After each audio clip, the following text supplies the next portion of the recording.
তাস, লুডো, ক্রাম, দাবা ইত্যাদি যেগুলো ইনডোর গেমস, এগুলো খেলা কি শরীয়ত সম্মত? যদি টাকা বা অন্য কোনো লেনদেন না থাকে, শুধুমাত্র সময় কাটানোর উদ্দেশ্যে কি এসব খেলা যাবে? এটি গুরুত্বপূর্ণ একটি প্রশ্ন। প্রিয় ভাই, 4টি বিশেষ খেলার কথা এখানে উল্লেখ করা হয়েছে ইনডোর গেমস হিসেবে: তাস, লুডো, ক্রামবোর্ড এবং দাবা। তো আমরা এই সবগুলো খেলার বিধান এক পর্যায়ের পাই না কিতাবগুলোর মধ্যে ঘাটাঘাটি করলে। এর মধ্যে তাস এবং দাবা খেলা, এই দুটি খেলার বিধান একটু জটিল, আর ক্রামবোর্ড এবং লুডো খেলা এটি তুলনামূলকভাবে তার থেকে আরেকটু সহজ। তো প্রিয় ভাই, এমনিতে তো আসলে খেলাধুলা, যে কোনো খেলাধুলা যেটা আল্লাহ পাক রব্বুল আলামিনের জিকির থেকে মানুষকে গাফেল করে দেয়, যে কোনো খেলাধুলা মানুষের সময়ের অপচয় ঘটায়, সেটা অবশ্যই মুমিনের পরিহার করার কর্তব্য। কোরআনের মধ্যে মুমিনের অপরিহার্য বৈশিষ্ট্য বর্ণনা করা হয়েছে, ওয়াল্লাযীনা হুম আনিল লাগবি মুরিদুন, যারা অহেতুক কর্মকাণ্ড পরিহার করে চলে তারা হলো মুমিন। এটি হলো মুমিনের অন্যতম গুরুত্বপূর্ণ বৈশিষ্ট্য।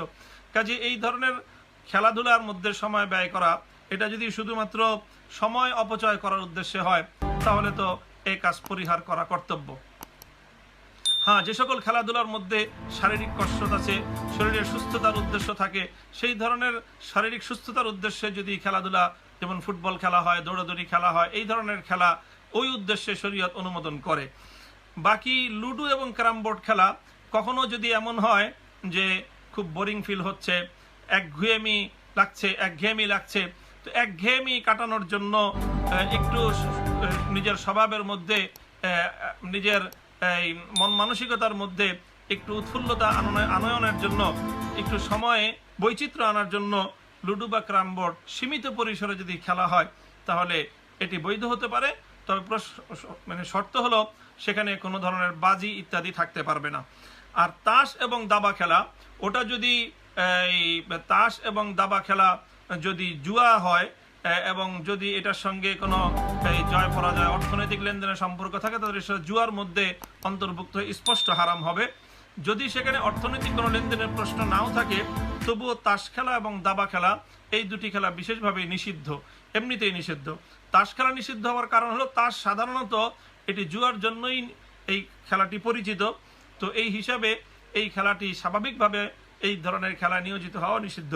আর দাবার ব্যাপারে, শতরঞ্জ যেটা, সেটার ব্যাপারে সুস্পষ্ট হাদিসের মধ্যেও বর্ণিত হয়েছে।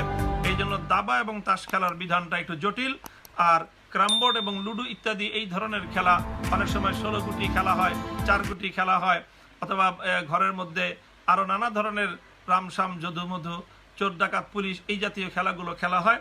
এই সমস্ত খেলা যদি শুধুমাত্র একঘেয়েমি দূর করবার জন্য আর মন মানসিকতাতে একটু বৈচিত্র্য আনবার জন্য, নামাজ এবং ইবাদতের মধ্যে প্রতি লক্ষ্য রেখে, কারো ক্ষতি না হয়, কারো ঘুমের ব্যাঘাত না হয়, আরামে ব্যাঘাত না হয়, এই সমস্ত শর্তগুলোর দিকে লক্ষ্য করে এই ধরনের খেলা সীমিত পরিসরে খেলা যেতে পারে। সালমান সাঈদ ভাই প্রশ্ন করেছেন, কিছু ভাই বলে থাকেন ফিতরা একমাত্র খাদ্য দিয়ে দিতে হবে, অন্য কিছু দিয়ে ফিতরা দিলে আদায় হবে না, বরং গুনাহ হবে। এটা কতটুকু সত্য কথা? এই কথাটি সঠিক নয় যে খাদ্য ছাড়া ফিতরা আদায় হবে না, এই কথাটি সঠিক নয়। বরং ফিকহে হানাফি অনুযায়ী খাদ্য এবং তার মূল্য উভয়টা দিয়েই ফিতরা দেয়া যাবে। গ্রহীতার জন্য যেটা সহজ হয় সেটা দিয়ে দেওয়াই এটি উত্তম হবে। যেরকম তাবেঈ আবু ইসহাক আস-সাবিঈ রাহিমাহুল্লাহ তিনি বলেছেন, মুসান্নাফি ইবনে আবি শাইবাতে এই বর্ণনাটি এসেছে, আদরাকতুহুম ওয়াহুম ইউতুনা ফি সাদাকাতি রমাদান আদ-দারাহিমা বিকিমাতি আত-তাআম। তিনি বলেন যে আমি সাহাবায়ে কেরাম রাদিয়াল্লাহু তাআলা আনহুমকে পেয়েছি যে তারা রমজানের সাদাকাতুল ফিতর, এটা খাদ্যের মূল্য দিরহামের মাধ্যমে তারা পরিশোধ করতেন। কাজেই বর্তমান সময়ে এই খাদ্যদ্রব্য দেওয়ার চেয়েও এই টাকা পয়সা দেওয়াটা, এটা মানুষের জন্য তাদের প্রয়োজন পূরণ, দরিদ্রের জন্য বেশি সহজ হয়, সেটা দিতে কোনো সমস্যা নেই।